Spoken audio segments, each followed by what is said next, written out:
In this video, we're just going to see the different structures of the brain from a couple different point of views and the ventricle system. So the first thing we want to do is see this, which is the central sulcus. You can always tell it's the central sulcus because it's going to go all the way down to this next opening that we see here. So this line right through here, draw a little bit better. That is the central sulcus. And if you look, you can see it's meeting this line right through here. Okay, so this is the central sulcus, and this right through here is the lateral sulcus, but it's also known as the lateral fissure because it's so deep and it's so large. Everything anterior is the frontal lobe. Everything just posterior to the central sulcus is parietal. This is the temporal lobe, and if you see right here, there's a little notch right through here.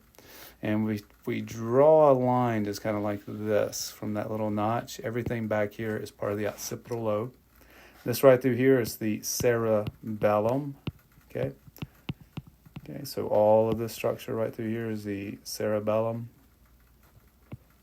Here again, we can see that nice big line. It's going to go all the way from here, all the way down to here. Okay, so frontal, parietal. There's a lateral sulcus meeting the central sulcus, or lateral fissure, we can call it. Temporal lobe, there's that line again. So everything back there is part of the occipital. And of course, we can see the cerebellum there as well, too. Okay. Now, if we open up that lateral fissure, this area right through here, remember this was closed before, but if we open it up, we can actually see this structure that's inside of it. That structure on the inside is known as the insula. Through there. So there's the insula through there. Now, this model itself is actually representing space within the brain. So this is the lateral ventricle. There's two of them. One on the right, one on the left, and it's all of this. So all of the structure is part of the lateral ventricle. You'll learn more specific names for it when you get to CNS. If we look just below the lateral ventricle here, we see the third ventricle. And then down here, we can see the fourth ventricle. Okay, let's look at this from a different point of view. Lateral ventricle, third ventricle. Okay, we're going to have the cerebral aqueduct here, going down this way. And then we have the fourth ventricle right through there.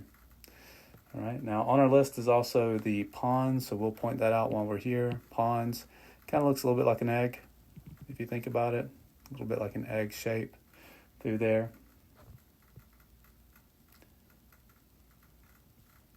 On this model, we're going to look at the sinuses. So we're going to see this nice big thing right through here. See how it goes all the way where your sagittal sinus would be? And then there's another one right there in that same plane. So this one on the top here is the superior sagittal sinus. This one here is your inferior sagittal sinus. Now those two are going to run together into this right through here. This is known as your straight sinus. Now, if we keep looking from this point of view, that structure's been removed. So all of this right through here has now been taken off, and we're looking at the inside of the skull.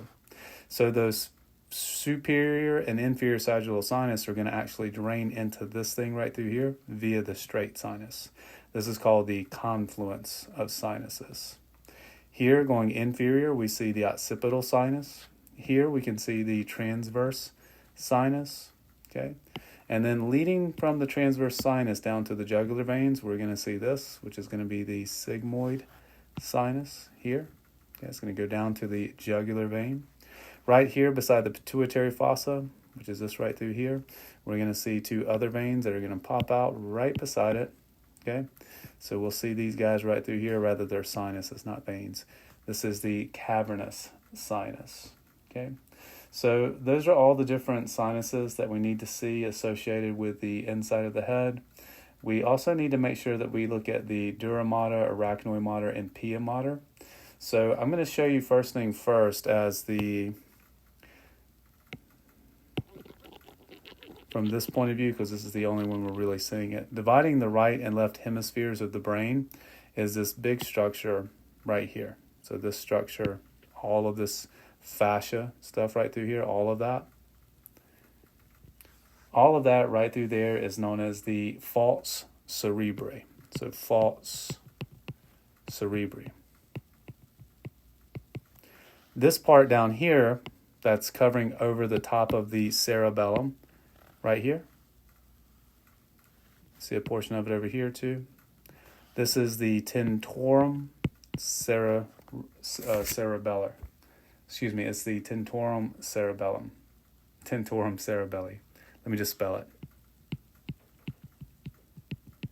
Okay, tentorum cerebelli.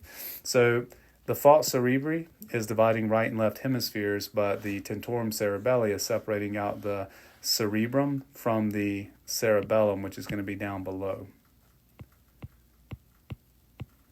Now, I included this model here so that we could appreciate the dura mater, the arachnoid mater, and the pia mater. The dura mater is this nice, big, thick layer right through here, and you can see it's going out with the actual spinal nerve root all the way around. Remember, dura means tough mother.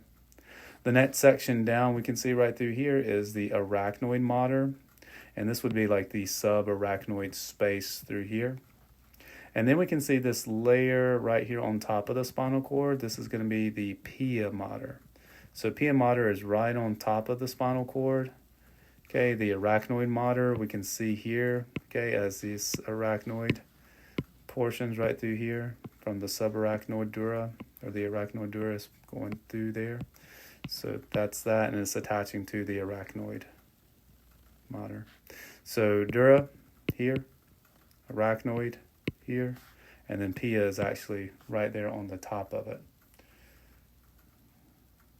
Now, the last thing we want to see are the arachnoid granulations. I believe we can see those on this model. Actually, we can sort of see them, but really not. The arachnoid granulations we'll have to see in the lab.